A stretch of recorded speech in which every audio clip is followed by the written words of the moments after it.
चाहे अन्न ग्रहण करें। अब यहाँ पर भोग लगाने की विधि भी कैसी है वो भी आप जानिए। बहुत से लोग क्या करते हैं, लड्डू गोपाल घर में रखे हैं और बस कटोरी में थोड़ी सी मिश्री रख दी और वो मिश्री शाम तक रखी रहेगी, उसमें चींटी लग जाएंगी। हमें तो चाहिए एक थाली और भगवान को बस इतनी छोटी कटोरी में मिश्री दे दी थाली और भगवान को बस इतनी छोटी कटोरी में मिश्री दे दिए। और कुछ लोग क्या करते, थाली लिए और भगवान के मुंह में लगा देते हैं जबरदस्ती और वो लगा रह जाएगा। कुछ लोग ऐसे भी भोग लगाते हैं। भाव से भोग लगता है, भगवान को अर्पण करना है। भगवान कहते हैं पत्रम पुष्पम फलम तोयम, आप हमें पत्ता भी खिलाएंगे, मैं वो भी खाने को तैयार हूं, लेकिन आप भाव से खिलाओ तो। 56 भोग छोड़ करके भगवान जब केले का छिलका खा सकते हैं, भाव के भूखे हैं भगवान।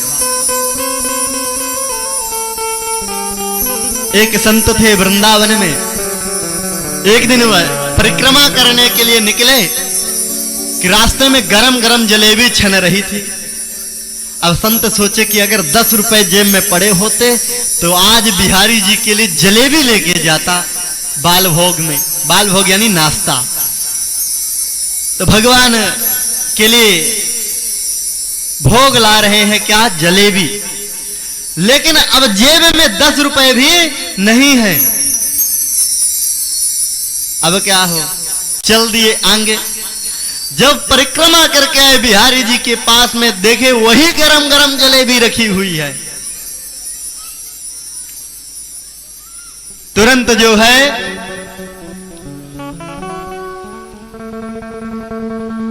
संत जी ने कहा, हे महाराज, हे प्रभु, आपको ये जलेबी का भोग किसने लगाया?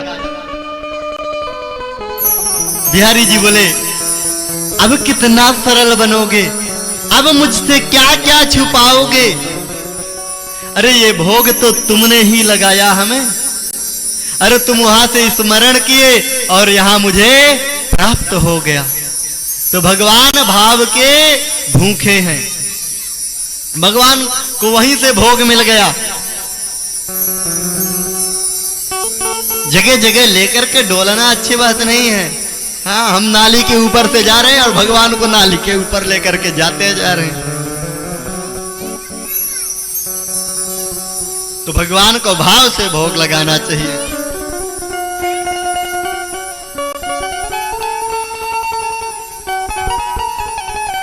अब एक दिन क्या हुआ, जब परीक्षित जी महाराज प्रजा का निरीक्षण करने के लिए निकले तो स्वर्ण का मुकुट धारण कर लिए। परीक्षित तुरंत स्वर्ण मुकुट धारण करके निकले और कलयुग तुरंत आक्रमण कर दिया।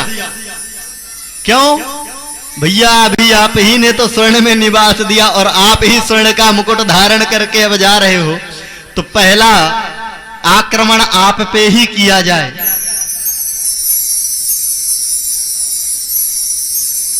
जैसे ही परीक्षित के ऊपर कलयुग ने आक्रमण किया, परीक्षित को बिल्कुल प्यास जोरों की लगी, धूप से व्याकुल होकर पीड़ित हो गए,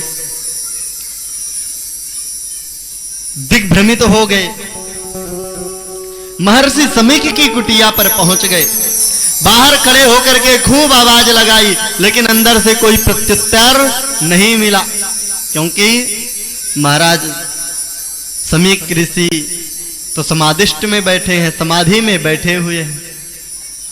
राजा को लगा कि समाधि नकली लगा करके बैठा है, इसे लगा होगा कि राजा कहीं कुछ मांगे ना ले। तो एक मरा हुआ सर्प पड़ा था, अपने धनुष कोटि से उठाए और समीक मुनि के गले पर डाल दिया। लेकिन समीक मुनि को कोई फर्क नहीं पड़ा, क्योंकि संत भी असली और समाधि भी असली, कोई फर्क नहीं पड़ा। किंतु यह सारा दृश्य एक बालक देख रहा था। वह बालक दौड़ करके ऋषि पुत्र को सूचित किया, जो कौशिकी नदी के तट पर खेल रहा था। जहां पूरा समाचार सुनाया, ऋषि कुमार को क्रोध आ गया और क्रोध में आकर वह बालक तुरंत नदी में प्रविष्ट हो गया, कौशिकी नदी का जल लिया और तुरंत श्राप दे दिया, भयंकर श्राप दे दिया। इति लंघित मर्यादाम तक्षकः सप्तमे हनिः। अरे मर्यादा का उल्लंघन करने वाले कुल के कलंक राजा, मैं तुम्हें आज श्राप देता हूं कि आज के ठीक 7वें दिन तक्षक नाग के डसने से तुम्हारी मृत्यु हो जाएगी। अब श्राप तो लग गया, श्राप तो मिल गया। परीक्षित जी आए, जैसे ही अपना मुकुट उतार करके रखे कि बड़ा पश्चाताप होने लगा। परीक्षित जी को लगा कि अरे आज मेरे से कितना बड़ा अपराध हो गया। अरे जीवन पर्यंत मैं संतों की सेवा करते आया, ब्राह्मणों की सेवा करते आया, गौ माता की सेवा करते आया, और आज मुझसे एक संत का अपमान हो गया। अपने कृत्य पर पश्चाताप कर रहे थे। तभी समीक मुनि के शिष्य गौरमुख में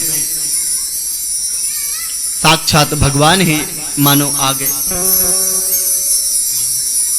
जैसे ही सुखदेव जी महाराज पधारे, परीक्षित जी कहते हैं, महाराज मैं धन्य हो गया।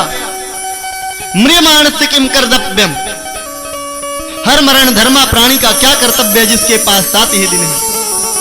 सुखदेव जी ने कहा, अरे परीक्षित, कोई आता है तो पहले उसे बैठने के लिए पूछा जाता है, उसके बाद में उन्हें पानी पिलाया जाता है, और तुम मेरे आते ही प्रश्नों की झड़ी लगा दिए। परीक्षित जी कहते हैं, महाराज मैं जानता हूं आप गोदोहन वेला से ज्यादा। जैसे ही इतना बोले, सुखदेव जी महाराज परीक्षित के प्रश्नों को सुन करके विमुग्ध हो गए, गदगद हो गए, और बोले, बरीया निस्ते प्रश्नः कृतो लोक हृतो नृप आत्मवित् सम्मतः पुंसां श्रोतव्यादिषु यः परः। सुखदेव जी के मुख से पहला अक्षर निकला वकार, वरीया निस्ते प्रश्नः। वह शब्द निकला। वह शब्द पहले निकला क्योंकि वह शब्द जो है ब्रह्मा जी का बीज अक्षर है।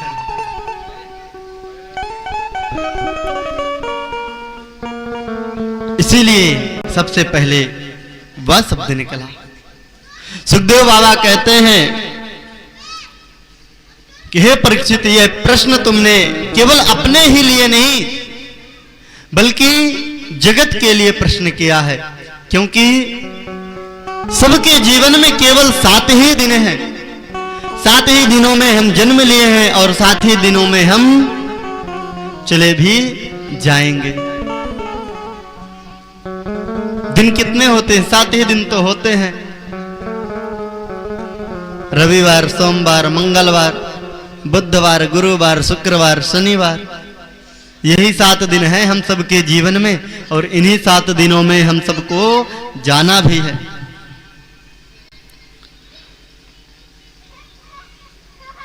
तो इन 7 दिनों में परीक्षित अकेले थोड़ी मरने वाले हैं, सबको मरना है, क्योंकि इसका नाम ही है मृत्यु लोक। जो आया है उसका जाना सुनिश्चित है। सभी के जीवन में 7 ही दिन है। काल रूपी ब्याल ना जाने कब हमें अपना दूसरों की बुराइयां करने में ही